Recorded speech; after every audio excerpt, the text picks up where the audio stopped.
For almost as long as it has existed, Immigration and Customs Enforcement, ICE, has drawn criticism for the methods by which its agents pursue and remove undocumented migrants. But a new report published Tuesday sheds new light on the extent to which the agency has expanded its domestic surveillance apparatus over the course of its 19-year history.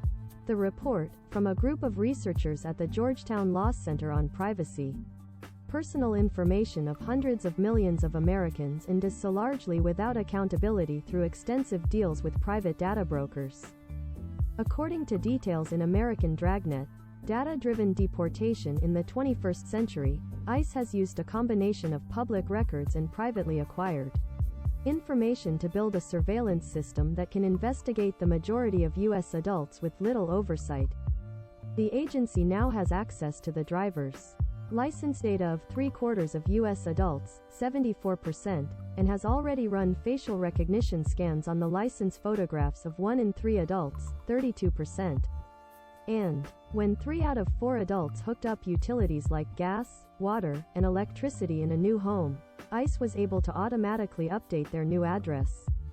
ICE has built up a sweeping surveillance infrastructure that's capable of tracking almost anyone seemingly at any time.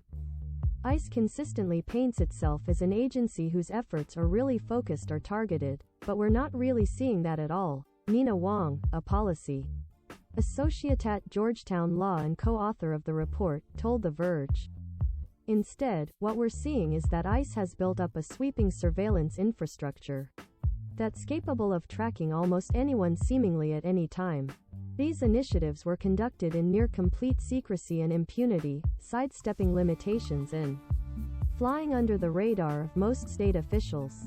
And ultimately, these surveillance tactics cross legal and ethical boundaries. The report was compiled from the results of hundreds of Freedom of Information requests sent to state agencies across the country and a review of more than 100,000 ICE spending contracts. In combination, these documents were used to evaluate the type of information being made available to ICE and the nature of the technology being used to process it.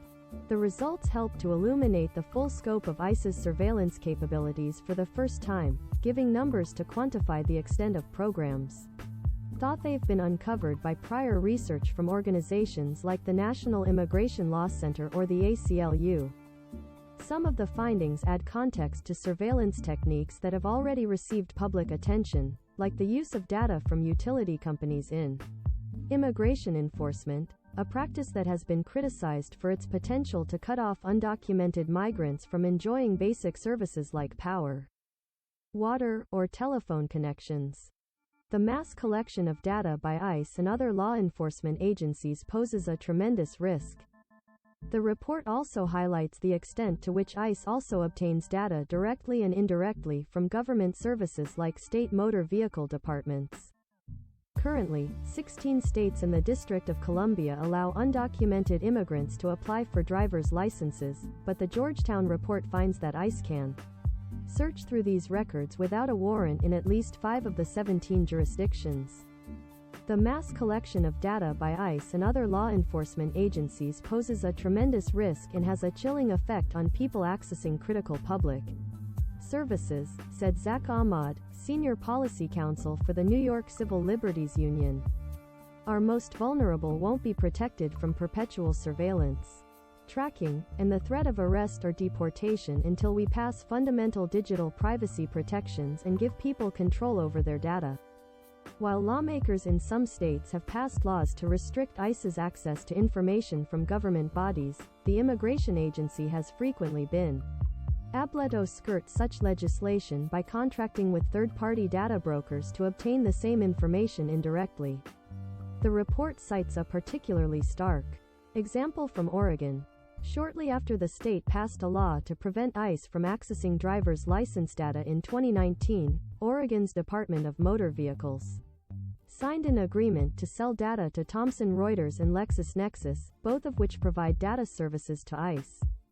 Civil liberties organizations have raised concerns about the danger of public-private surveillance deals for years, but recently, the role of private companies in ICE's monitoring operations has come under increasing scrutiny thanks to efforts from groups like the Latinx social justice nonprofit Magente, which has led a push for organizations to end contracts with ICE.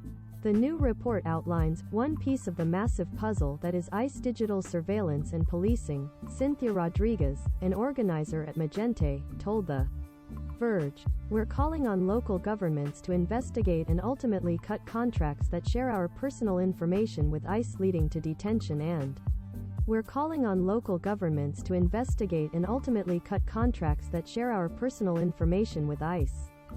Canadian media conglomerate Thomson Reuters is one organization that has been spotlighted by Magente's work and now in the American Dragnet report.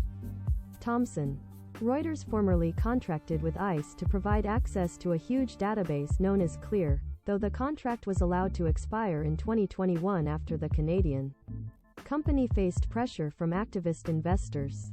In an email sent to The Verge, Dave Moran, head of communications at Thomson Reuters, confirmed that ICE no longer had access to the CLEAR database but said that the media company still maintained other contracts with the agency. Thomson Reuters is engaged by DHS ICE to support the agency's investigations involving crimes such as terrorism, national security cases, narcotics smuggling, organized crime, transnational gang activity and human trafficking, Moran said. For example, during the Miami Super Bowl, our work with ICE assisted law enforcement officials in saving over 20 human trafficking victims. But in a sign of how difficult it is to prevent a federal agency like ICE from accessing private data, the expired Thomson Reuters contract was quickly replaced by a deal with LexisNexis, which signed a $16.8 million contract with ICE in 2021. The details of the LexisNexis contract reportedly give ICE access to billions of public and private records, including credit history details, license plate images, and cellular phone subscriber information. A request for comment sent through LexisNexis media contact form had not received a response by time of publication. Privacy advocates hope the report will spark renewed discussion of the appropriate scope of ICE's role in American life. ICE continues to harvest data on millions of Americans from data brokers. It's long past time for lawmakers to make clear that ICE and police can't buy their way around the Fourth Amendment, said Albert Fox Can, founder and executive director of the Surveillance Technology Oversight Project. "You shouldn't be able to use tax dollars to buy our constitutional rights. And no one should fear that they'll face deportation simply for signing up for home electricity or buying a cell phone." Phone calls made to the ICE Office of Public Affairs went unanswered. The agency had not responded to email questions sent by The Verge at time of publication.